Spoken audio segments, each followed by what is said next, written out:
Hi, welcome to Caffeinated. I'm Camden, and I'm a coffee fanatic, dog mom, and always on the go college student. This podcast is a time to relax, take a breath, and discuss things bigger than just the hustle and bustle of everyday life, but over a cup of coffee, of course. Today I'm going to be talking about one of my favorite novels, I Know Why the Caged Bird Sings. This book is the memoir of an early life and turbulent childhood. In this autobiographical novel, the narrator details her life in segregated Stamps, Arkansas, growing up with her brother.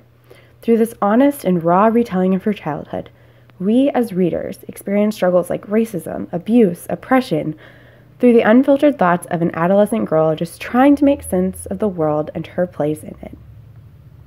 But this narrator isn't just any girl. She is the iconic Maya Angelou.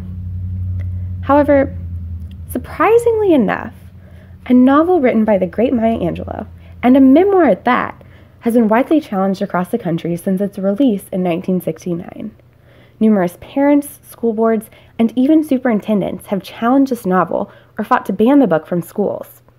Challenges vary from the book being too sexually explicit, to containing scenes depicting child molestation, to, my personal favorite, negatively portraying whites.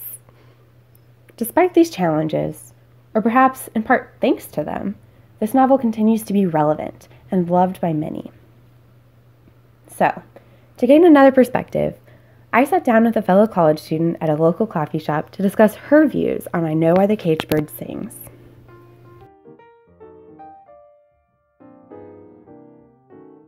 So when did you first read I Know Why the Caged Bird Sings? It would have been a long time ago. I would have been in middle school because my sister was reading it for her, so I would have been in 8th grade probably. So it's been a long time, but I remember of the books that she read for that class, I really enjoyed that one. Great. What did you think of the book? So other than Huckleberry Finn, it was probably one of the first books that I ever read that had to do with race relations in the South. And I know shortly after I read I Know Why the Caged Bird Sings, then I read To Kill a Mockingbird. Oh, okay. And then again in high school. But I really liked it because I think, I don't know, it just shows you a different perspective of, like, struggle. Yeah. You know, and, like, the struggle to survive, but also from, like, a coming of age kind of viewpoint, which, especially in middle school, like, everyone goes through that, you know? Yeah. So it was kind of nice to see that. She struggles a lot with body image and self-perception, and how, for her, is how race relations kind of really highlighted that. But I think everyone kind of goes through that, especially as a young girl.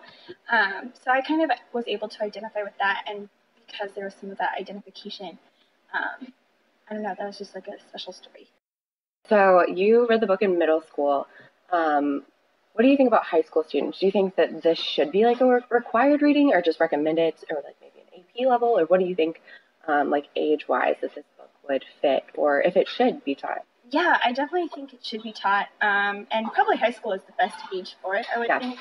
I'm actually a little surprised that it's not on a required reading. In fact, I've never had Maya Angelou on any required reading list. But, you know, like, she's hailed as, like, one of the greatest writers. She's, like, a great, so I don't know why she isn't on there. And it was surprising to me that some of our English professors or English teachers hadn't read it. Yeah, so I don't know why it's not, but I definitely think it should be.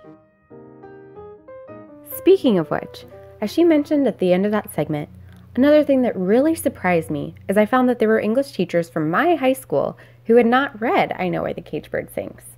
In fact, I had to ask 3 high school English teachers before I found one who had read the novel. The teacher I ended up sitting down with taught for over 25 years. Her classrooms range from 9th and 10th graders to advanced placement English, as well as college prep English. Here's what she had to say when I asked her about her thoughts on the novel. Well, I love Maya Angelou. Mm-hmm. She was at the Lyceum. Really? A woman? Wow. One-woman show, and she read poems recited from memory. She sang. It was just, well, she's just an extraordinary person. I think it's ironic. I don't know if this book is still on a banned book list or not. It gets challenged almost every year. It's, you know, it's okay. I knew it was in 2005, but I don't keep up with a lot of that. I've been looking at research. There's been challenged like over 30, 40 times. Just different places since it came out. I bet I can tell the descriptions of sex are way too graphic. Yes. The homosexuality bit before Angelo has that relationship with the man. Right. I don't remember any of that baby. That closes out the book, right? Right. Okay. Racism. Yeah. Oh.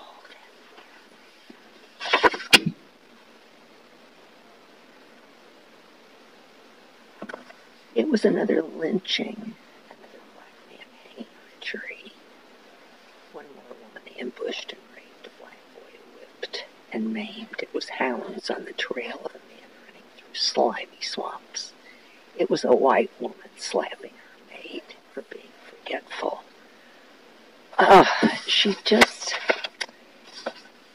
every chapter, every page. So I guess I don't understand how people could get hung up on descriptions. Right. When the meaning of the entire book transcends it all. Right.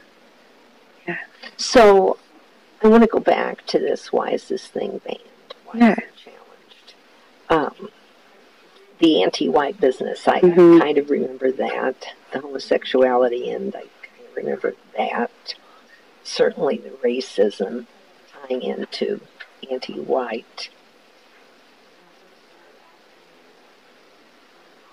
What would happen to this book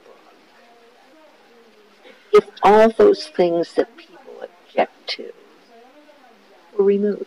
Right. What would be left? And they'd be happy. Yeah, but there wouldn't be a story. No, there would not be a story. Which leads us back to the idea of censorship. Should authors keep subjects like rape, lynchings, and sexual content out of novels? Or should we keep content like that out of schools and libraries? So next I interviewed my mother.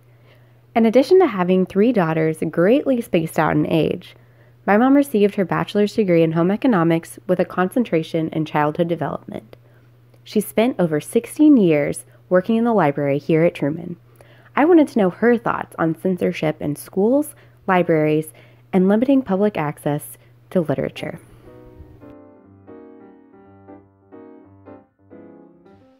So what's your opinion on high school students, like the kind of books in their curriculum, if they deal with racism or drugs or other explicit contents, like within a school setting? Do you think those books should be allowed? Do you think parents should be able to censor those? Or do you think within the scope of a classroom that those books should be taught?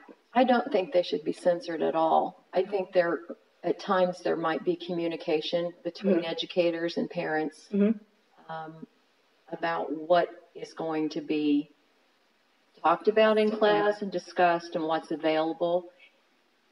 And I think that's probably a little bit of a librarian's job to let people know we have these books and they might be not appropriate, or some people might find them offensive, and just make people aware. I think awareness is the key, and not trying to keep anything out of anyone's hands. Right. So do you think that one parent should have the power to remove a book from a school's curriculum, just because from one parent objection that a school should listen to that and take it away from the entire school? No. Never. No, I don't. There are many views. We all have the right to free speech, which includes, not liking a book, right? And I think people should have the right to read whatever's out there. Right. So then that one parent is kind of taking away the right from the other kids. Absolutely. And their access to that book. Absolutely. I will never go to the mat on a book. There are just too many. Yeah. Unless they're trying to remove it so other people's kids can't. That's right. Yeah. That's a no-no. I gave a disclaimer with my classes at the beginning of the year. What works for me maybe doesn't work for other people, and I understand that. But I would tell them, if there is something that makes you uncomfortable, you may leave my room. Or if that draws attention to you, you can talk to me one-on-one.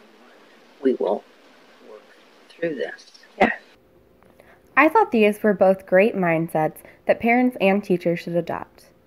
Now, the teacher I invited went further to describe a time when she personally helped defend a book after a parent called for its removal.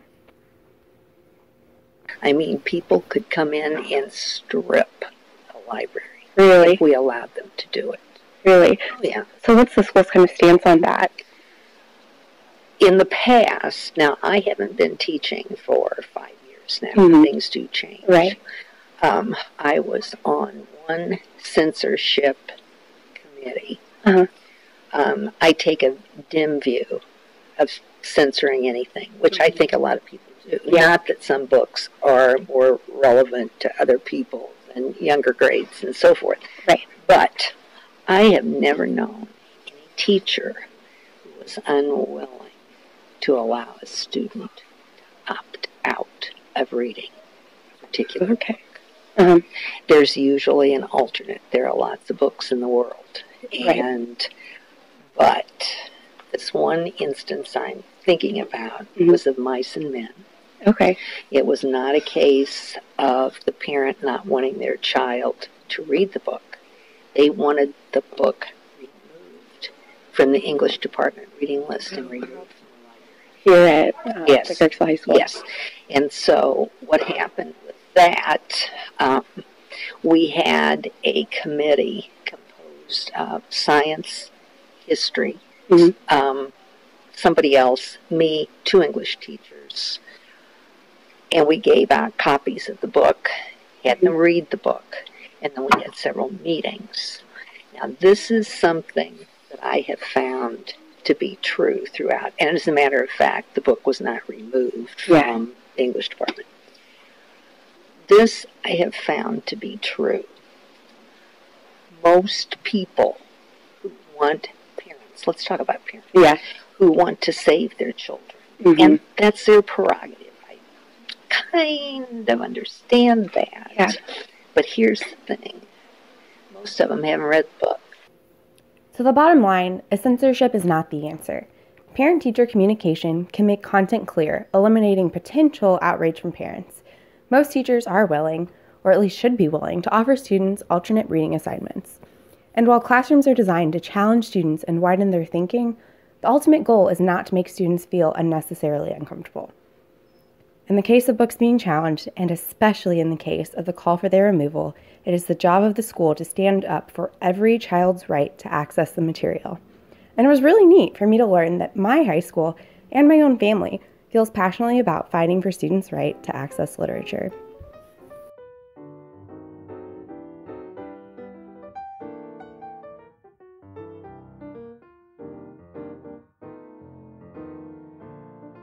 You're listening to Caffeinated. We hope you enjoy this production and also hope that it inspires you to continue to seek ways to de-stress and broaden your horizons.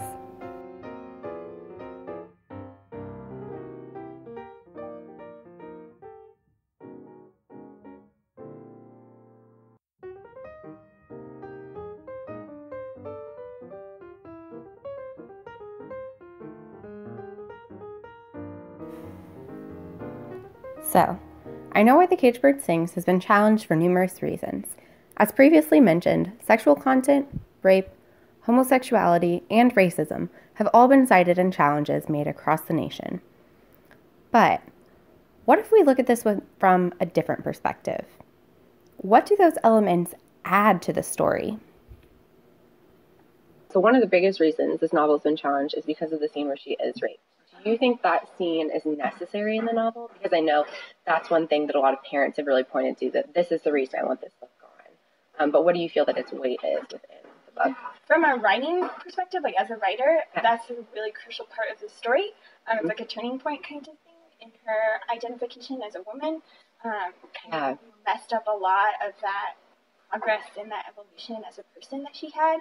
And also plays like a huge role in how she related to sex and affection and love later on. And I think that in order for her to understand why she felt that way later on, and for us to understand that, we needed to know that happened to her. Right. And even just like the catharsis of like being able to tell the truth, because a large part of that was when she was in court and she had to lie, and that was really hard. You know, like when you're young and you're developing your ethics and your morals, like you know, and she said something along the lines of like, my voice killed him. You know, because she told her family who it was, and then he ended up dead. You know, and they couldn't really like pinpoint who it was, but it was probably family members who killed that man. So, I think it was so important for her to finally be able to tell the truth.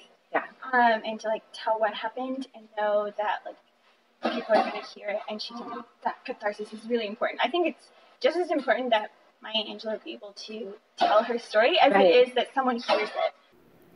I think the poem Sympathy by Paul Laurence Dunbar is another great place to look when it comes to understanding the message of this novel and the role of all of the hardships, aka reasons for challenges, play in this novel. The poem goes, I know what the caged bird feels, alas, when the sun is bright on the upland slopes, when the wind stirs soft through the springing grass, and the river flows like a stream of glass, when the first bird sings and the first bud opes, and the faint perfume from its chalice steals, I know what the caged bird feels. I know why the caged bird beats his wing, till its blood is red on the cruel bars, for he must fly back to his perch and cling, when he fain would be on the bough a swing. And a pain still throbs in the old, old scars, and they pulse again with a keener sting. I know why he beats his wing. I know why the caged bird sings, ah, me, when his wing is bruised and his bosom sore, when he beats his bars, and he would be free. It is not a carol of joy or glee, but a prayer that he sends from his heart's deep core, but a plea that upward to heaven he flings. I know why the caged bird sings. Sound familiar? Even with no background knowledge of the poem, I couldn't help but see the startling resemblance to Maya Angelou's I Know Why the Caged Bird Sings. That was written sometime in the 1890s, and they say on there, I don't know. Obviously, she knows that poem. Right. She writes that book. Yeah. So, the question is, we know the bird isn't singing here because it's happy. Right. Because it's trying to be set free. So, why is the bird singing? What does the narrator, Angela, of this book, why does she think? What is the bird's cage in this book?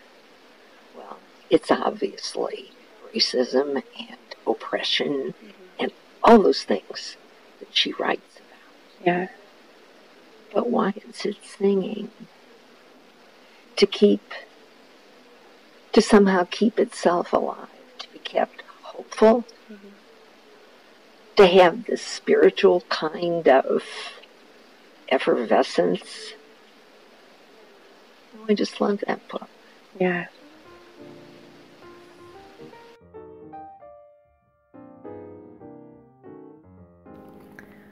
Personally, my favorite thing about I Know Why the Caged Bird Sings is not found within the novel. It's found in Maya Angelou's story after the setting of the novel ends. Not knowing about her like turbulent childhood and knowing of her later success was that, for me, I know that was eye-opening to hear all of those things. It was to see the adversity that she went through, and then to know that really she overcame that and had a very successful and fulfilling life, and she made a lot of she had a lot of positive influence on people. Right. And it could have gone the other way. Yeah. She could have not been an inspirational person. Right. She could have not forgiven some of the wrongs that had been done to her. And it was inspiring to hear about. So given such a turbulent childhood, that she goes on to become a single mother, a singer, an actress, a poet, and that she inspired people like Oprah and like the Clintons. And I think that's really remarkable given this novel, because to me, it doesn't really point to things like that. It sounds like a really rough childhood. Yeah. It could be really hard to overcome. Yeah. That's why I can't remember which character. It's either her stepfather or one of her uncles that consistently tells her, don't worry about how you look, think about how smart you are and how hard you work and things like that. So I loved that in the story she was talking a lot about the things she was reading. Yeah. How there wasn't any female, heroines and things like that, and it always seems like women were never the heroes of the story. Yeah. So I loved that she had someone in her life, whether it was, her brother standing up for her when she was younger, or her uncle. I'm pretty sure it was her uncle. Her grandma, who was always a really big figure in her life. Powerful woman. Yeah, those to. Powerful figures. And even though those bad things happened to her, she chose to emulate her life after those figures who told her that she could be powerful, she could be the hero, she could be strong and smart, independent. So I love that. Yeah. She took all the good parts that were kind of buried in that whole mess of her childhood and made something of herself. And that's really inspiring. After this book, she becomes a well-known singer, actress, and poet, and just inspirational figure. But this book doesn't cover any of that. It paints a picture of her very rocky childhood and upbringing. So what message do you think there is within the context of her life? Do you think that adds more to the novel when you think about it in terms of what she went on to do after the setting of this book? What impression did you get if you didn't know what happened to her after the fact? What are you left with in this book? I mean, do you think that she is going to go over the wayside and be covered up and that's the end of her? Or do you see her as this phenomenal woman who's going to rise? Yeah. That's the impression I get. So when I look at her life, I think, oh my goodness, you're raped by your mother's boyfriend. You think you can kill people with your words. You don't talk. I think she talked to her brother. Yeah, Bailey. Bailey, yeah. So all of these things happen, and then you wind up staying with her mother. Mm-hmm. Her mother before that asks her if she wants to have an abortion. Yeah. Her mother says, do you love him? Yeah. She says no. Uh-huh. Does he love you? No. Then why would we want to make more people miserable? So then it becomes the three of them. I think this book ends at a perfect time because the mother, while not with her when she was little, she was with her grandmother, right, she has taken, absorbed, learned tremendous lessons and taken values from these two. The mother, who is just a super mother when she's really an adult. Mm-hmm. The grandmother, when she was little, all those interplays. So I think this is a good place for this book to end. Yeah. You know she's going to keep her son. Mm-hmm. You know she has these relationships. She's going to move out and do it on her own. Mm-hmm. So yeah, does this kind of point to what her life becomes? Oh yeah. I think that spirit that's in there, the fact that she's weathered everything, she's so resilient. It just gives you hope. Hope, inspiration, resiliency. When you consider the message of this novel, the story of overcoming challenges I can't even begin to imagine, how can you get caught up on a bad word, on sexual content, on the inappropriateness? Those who challenge this novel are missing the point. This is what our nation once looked like, and in certain ways can still resemble. This is the story of a girl who takes a less than ideal set of circumstances, to say the least, and through them transforms herself into the hero, into an inspiration. I couldn't think of a better novel for high school students to read than I Know Why the Caged Bird Sings.